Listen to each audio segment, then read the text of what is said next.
Meus queridos alunos, eu sou o professor Adriano e a aula de hoje vai ser uma revisão sobre as placas tectônicas, assunto que nós vamos exigir no nosso trabalho da semana que vem.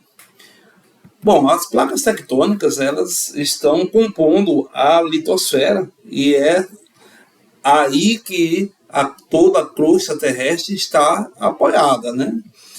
As placas tectônicas, elas têm os movimentos convergentes, transformantes e divergentes. Os convergentes é quando elas se chocam uma com a outra. Os transformantes, quando esses movimentos eles são na horizontal ou vertical.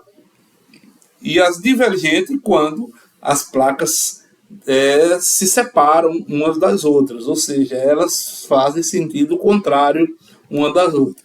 E esses movimentos nos traz assim muitos prejuízos, como por exemplo os terremotos, os vulcões e os tsunamis, que são ondas de aproximadamente 30 metros que vêm, né, do mar para a crosta terrestre, para a praia, e aí tudo vai levando tudo que vê pela frente, tá?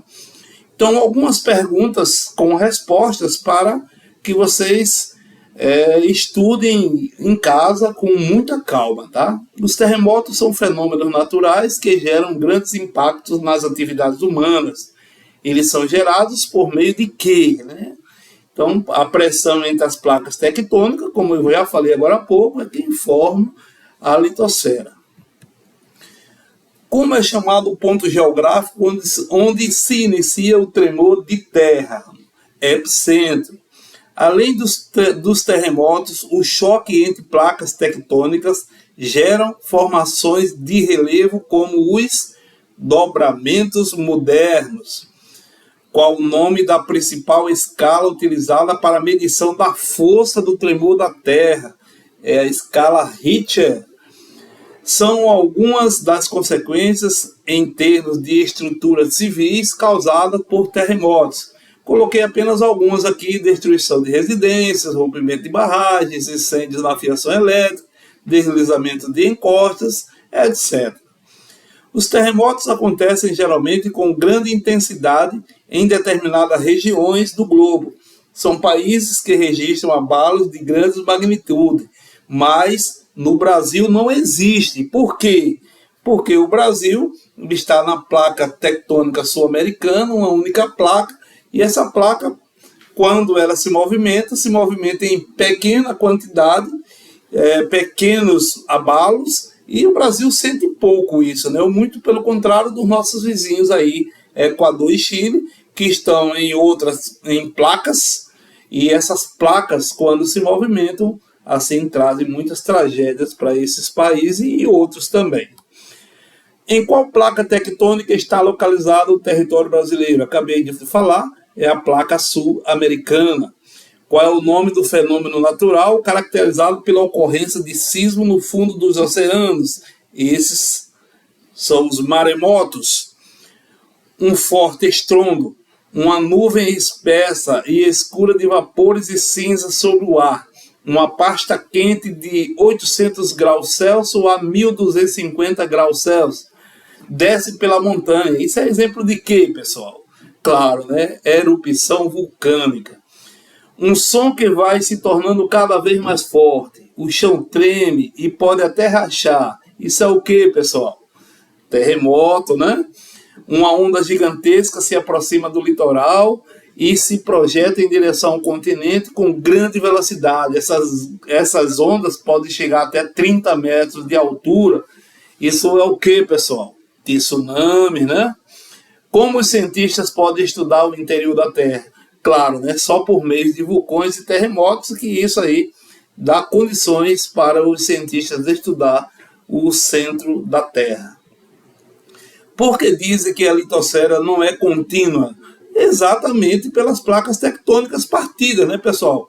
Tem um estudo que mostra que as placas tectônicas, há alguns milhões de anos, elas eram todas unidas, o continente era contínuo. E se você for pegar um globo, você vai perceber que uma geralmente se encaixa na outra, né? Isso é a prova em que elas um dia foram juntas. De onde surge a lava expelida pelos vulcões do magma no interior da Terra, né, totalmente aquecido, eles jogam para cima. A África e a América do Sul se afastam cerca de 7 centímetros por ano, e a África migra em direção à Europa. Que teoria científica explica esse fenômeno? É a teoria que todos nós conhecemos como a tectônica de placas. A pontinhos é formada pela crosta e pela parte externa do manto. Quem é que forma a parte externa do manto e pela crosta? A litosfera, né, pessoal? A pontinhos tectônicas estão em constante movimento. O que é que está em constante movimento? Acabamos de ver que são as placas tectônicas. A maioria dos pontinhos ocorre nas bordas das placas tectônicas. Então, o que é que ocorre nas bordas das placas tectônicas? Os vulcões. Os pontinhos e o fundo dos oceanos fazem parte das placas tectônicas. Então, os continentes e o fundo dos oceanos fazem parte das placas tectônicas. O choque entre duas placas tectônicas pode formar cadeias de montanhas. O deslizamento de uma placa tectônica sobre outra pode provocar, claro, que o terremoto. Aqui eu usei muito o livro didático de vocês, que é a coleção da Telária Essencial Ciências, mas também usei algumas imagens também da internet que estão aqui. Deus abençoe a todos e até a próxima aula, se Deus quiser.